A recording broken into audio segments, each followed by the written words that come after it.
Aren't you glad you're in college? Sure, it's more intense, harder classes, but more freedom, right? And you're closer to doing what you want to do for a career, hopefully. How many of you knew what you wanted to do for a career when you were in high school? Raise your hands. Not very many. After high school, I wasn't sure. I went to junior college and I wasn't sure what I wanted to do for a career until I was standing at my father's bedside in an intensive care unit after he'd been involved in a head-on collision. I stood at his bedside, tears streaming down my face, feeling overwhelmed as I saw many monitors above him, heard them beeping. There were many IVs with medications infusing into him. He had a tube sticking out of his brain, monitoring his brain activity. He had a tube sticking out of his mouth, connected to a ventilator, breathing for him. He had tubes sticking out of his chest because he had some lung injury. He had internal injuries, and his right foot was badly damaged and needed surgery. As I stood at his bedside, I saw his nurse, a young, sweet nurse. She came up to me, put her arm around my shoulder, and began very caringly and compassionately telling me what was wrong, what was going on with my father. I remember amazed that she was so young, but I was really amazed that she knew how to care for someone so ill. And that's when I decided to become a nurse. Offering care and compassion to someone in need can have tremendous results. My dad lived through the night. Originally, they told us he most likely would not. He went on to be in the hospital for 3 months, which included a rehabilitation facility, in order for him to learn to walk. The doctors told us most likely he would not walk again. However, he defied the odds, walked, and went back into his field of construction. This is a picture of my father today. He turned his tragedy into triumph. Difficult life events can have long-lasting positive results. After that experience, I transferred from a junior college to university, and I went to nursing school. Going through the different classes in nursing school, I thought I wanted to become a pediatric nurse until I got to my last clinical rotation in my senior year. Clinical is when a nursing student goes to the hospital to learn to be a nurse. My last clinical rotation was at a cancer hospital. I remember driving to the hospital, petrified, thinking, how can anyone want to work with cancer patients? They're all going to be depressed and sad. I parked my car, walked to the front of the hospital, and in the grounds I saw beautiful rose bushes, abundant pine trees, and a striking fountain with water cascading down, and I felt peace. I went along with my semester, my student rotation, and I actually found that not all the patients were crying. Many of them liked joking around with me, and they all were dealing with their illness with dignity and grace. I felt a sense of belonging there. After I finished my student rotation, the staff on the unit asked me if I wanted to work there as a nurse when I graduated. And that's exactly what I did. And I became an adult oncology nurse. I worked in oncology and then specialized further down the road in bone marrow transplant. I became a bone marrow transplant nurse. I worked with very ill patients, many of whom had leukemia, and which is cancer of the white blood cells. A bone marrow transplant involves a patient receiving high-dose chemotherapy, total body radiation to obliterate their defective immune system. Then they receive bone marrow from a healthy donor who is a match, such as a sibling or a matched unrelated donor. They are put in isolation because their immune system is basically brought to nothing and they're more prone to infection. They spend quite a bit of time in isolation, and eventually the new marrow, the healthy marrow, becomes their own. I really loved working with these patients, but one I became particularly fond of was a 19-year-old named Colin. He had been away at college studying pre-med. When he had flu-like symptoms, went to the doctor, and then eventually ended up with a diagnosis of leukemia. He was also an athlete. I took care of him in the bone marrow transplant unit, and he was very, very angry, understandably so. Colin was so angry that most of the nurses didn't want to take care of him, but for some reason Colin liked me and we had a special bond. One day, I remember I was in Colin's isolation room. I had a cap on, a mask, a gown, booties, and gloves on. He was connected to 6 IVs for a 24-hour period, but at 1 hour he could be disconnected to take a shower. He was in the shower, I made his bed. After his shower, he plopped on the bed, leaned his head back and closed his eyes and said, "Why is this happening to me?" Of course, I couldn't answer that question. No one could. All I could tell him was, "I'm so sorry you're going through this. I'm here to help you. And I really believe you going through this is going to make you a better doctor someday." He didn't say much. I finished my nursing tasks of connecting him to his 6 IVs, and time went on. Colin was in the hospital for 2 months. On his day of discharge, I remember, it was a very happy day, of course. I handed him a Gray's Anatomy book, and I said, "Go get your dream." And that's exactly what he did. Colin went to medical school and then became a doctor, and we are still friends today. You never know who you will impact by what you say and do. And this one too. Listen to your inner voice, God's guidance, and heed the desire for change, even though it might be one of the hardest and scariest things you've ever done.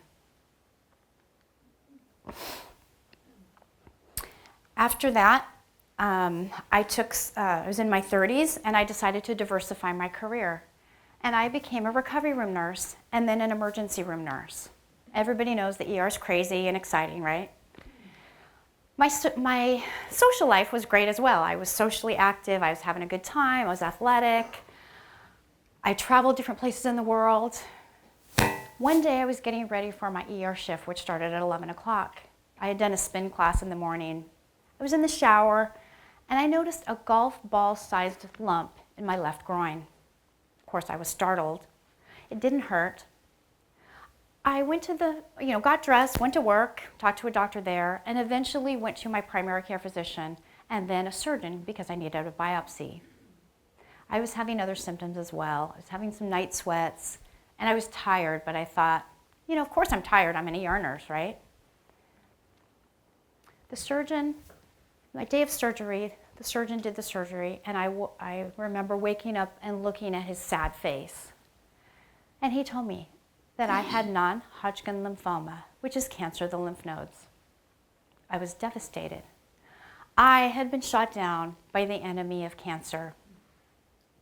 My course of treatment was to have 8 cycles of chemotherapy, which was 7 months. And it kicked my butt. Typically, I'd receive chemotherapy, and then for 4 days, I would be throwing up relentlessly. I could barely eat or drink. I was nauseous beyond anything I could ever have imagined. I could barely walk up a flight of stairs. Over a period of time, I lost 20 pounds, which I didn't need to lose.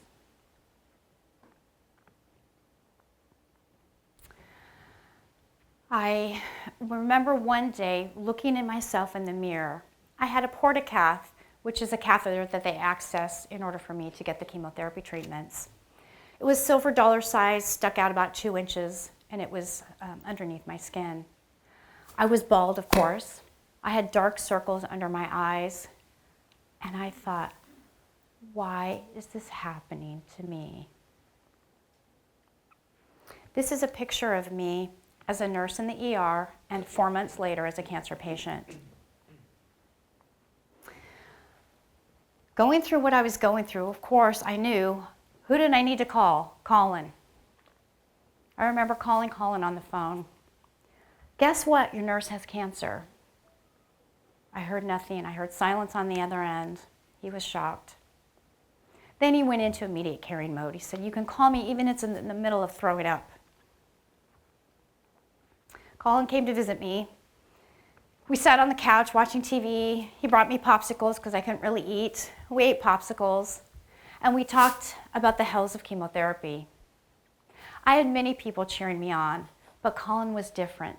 He had lived life as a cancer patient, and it was a great comfort for me to talk to him.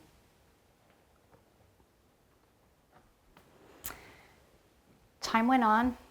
I was getting ready for my 4th chemotherapy treatment. I was being driven up to the cancer center.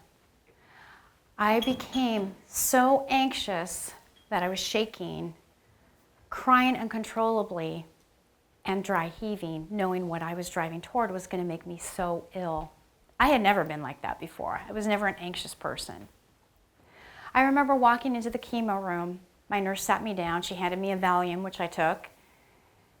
And the patients started rallying around me. Remember, I was in my 30s. They were mostly in their 60s and 70s. And I hadn't really wanted to associate with them before. I hadn't wanted to be one of them. But the fact remained, I was one of them. They said, you can do this.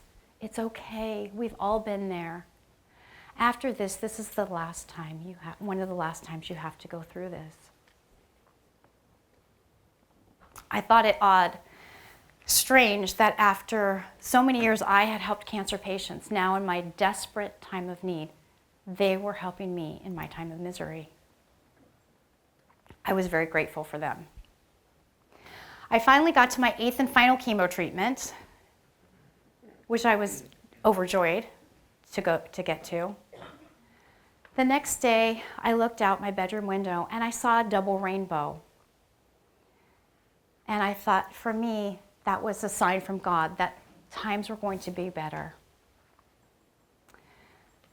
I ended up, I was on disability during the time that I had my cancer treatment. And so I ended up not going back into emergency room nursing. I ended up becoming a pediatric oncology intensive care unit nurse. As my own battlefield injuries were being healed, I headed straight back into battle. And I worked with kids who were going through bone marrow transplants or were newly diagnosed with cancer.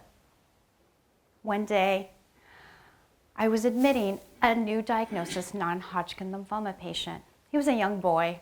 He was sitting in bed, playing a video game. He didn't really think anything of being in the hospital. He didn't know any better. But his mom sat in the corner sobbing. I pulled her out of the room and I said, I think this might help you. I told her, I said, I had non-Hodgkin lymphoma and I'm a survivor.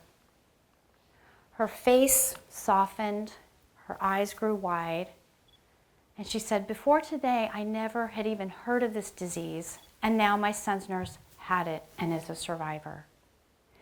She embraced me deeply, and I was overjoyed. I knew that being a cancer survivor, having gone through cancer myself, I had an increased zest and fervor to help those battling the beast. Share your story of tragedy to triumph to help uplift others. Since that time, I knew that I needed to write a book after I went through my own cancer story or cancer journey. And I just completed a book this last year in 2013 called Both Sides of the Bedside. And it's the dichotomy of my life and perspectives as an oncology nurse and a cancer patient and what that's like. It'll be published sometime this year. I've also co-founded a cancer comfort ministry called YANA, You Are Not Alone, in which we send care packages to cancer patients all throughout the United States. In it, we put a homemade blanket, a homemade cap, and an inspirational devotional. And we pray for each patient that we send packages to. I'm on the board for the Leukemia and Lymphoma Society. I've obtained a master's certification in caring for teenagers and young adults with cancer. And I have had the privilege and honor of mentoring adolescent and adult cancer patients on their journeys.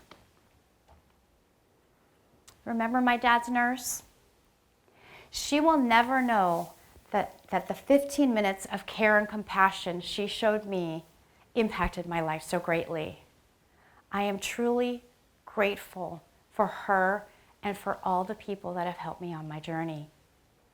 I'd like to leave you with a last quote that I think sums up my message. It's by Henry David Thoreau. "The greatest gift is a portion of thyself." Thank you.